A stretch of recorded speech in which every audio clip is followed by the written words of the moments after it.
Ground reality দেখা যাচ্ছে যে একটা হলো রাশিয়াকে সেভাবে পরাস্ত করতে পারেনি এক, এবং ইদানিংকালে যেটা দেখা গেছে সেটা হলো যে ইউক্রেনের যেই সামরিক শক্তি সেটা মোটামুটিভাবে যেই কনসেনসাস তৈরি হয়েছে, যারা আমেরিকার মিলিটারি স্ট্র্যাটেজিস্ট তারা বলছে যে অলরেডি একটা হেরে যাওয়ার পথে আছে।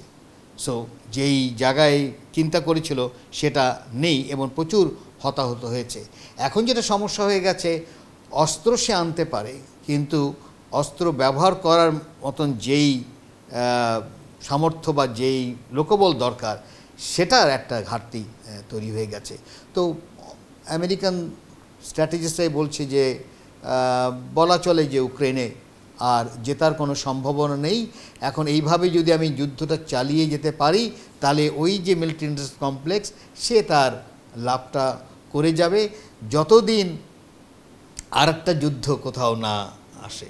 মানে আমরা দেখছি যে আফগানিস্তানের যুদ্ধ শেষ হলো, ইউক্রেনে শুরু হলো, আবার দেখা যাচ্ছে এখানে মধ্যপ্রাচ্যে আবার একটা শুরু হলো। তো এই যে বিষয়টা যদি আমরা দেখি এর লাভ বড় আকারেই কিন্তু মিলিটারি ইন্ডাস্ট্রিয়াল কমপ্লেক্স। অন্য কথায় আমেরিকার ইকোনমি এই মিলিটারি কমপ্লেক্সের মাধ্যমেই কিন্তু রিপ্রোডিউসড হয় এবং ওটাই হয়ে গেছে সমস্যা এখন।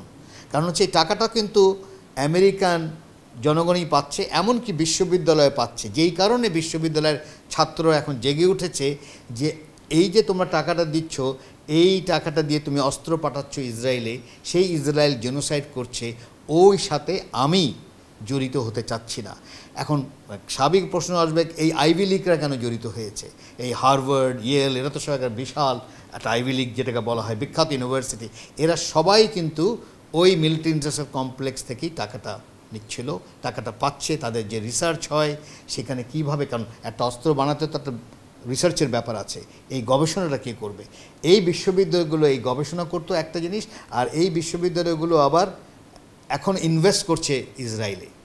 ওই ইনভেস্টমেন্ট থেকে এরা চাচ্ছে ডিসইনভেস্ট করার জন্য। আন্দোলনটা কিন্তু সেখানেই কিন্তু ইন্টারেস্টিং একটা জায়গায় গেছে। এখন কতদিন কত জায়গায় নিয়ে যেতে পারবে সেটা হলো প্রশ্ন। তবে পরিষ্কার যে এটা আমেরিকার জনগণ যতটা না লাভ করে তার চেয়ে বেশি লাভ করছে ওই মিলিটারি ইন্ডাস্ট্রিয়াল কমপ্লেক্স। ইউক্রেনের এই জিনিসটা চালিয়ে দেওয়ার মধ্যে একটা বড় যেটা আমরা দেখছি সেটা হলো মিলিটারি ইন্ডাস্ট্রিয়াল কমপ্লেক্স যেটা আছে আমেরিকা, তার একটা বিশাল লাভ হচ্ছে। কারণ এই যে সেদিনকে যেই এইড প্যাকেজটা যেটা পাশ হলো তার মধ্যে 61 বিলিয়নই ইউক্রেনের, মনে হয় 95 বিলিয়ন ছিল পুরোটা, তার মধ্যে 61 বিলিয়নই হলো ইউক্রেনের।